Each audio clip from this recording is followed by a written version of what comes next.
What's up everyone? Welcome to the video. Today we're going to take a look at how to change the battery in this RAM TRX remote key fob. This RAM TRX key fob is going to use replacement battery CR2450, and I'll put a link in the description box of this video to where you can find these replacement batteries if you're in need.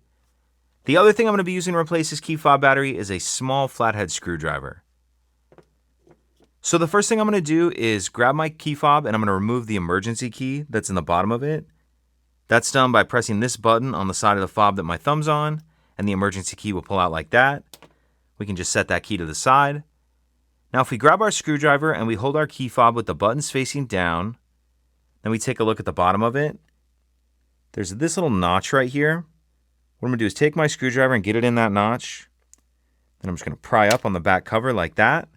Once I get this side popped up, I'm going to come over here and there's another little notch about right here.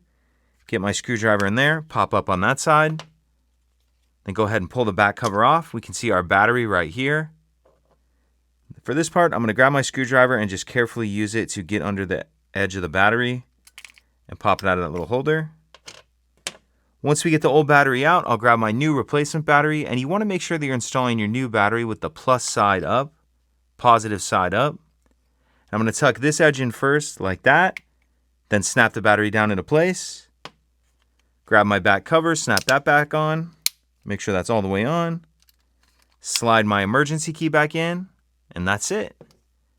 If you could take a second to like and subscribe, it helps us out, and I'd appreciate it. Thank you.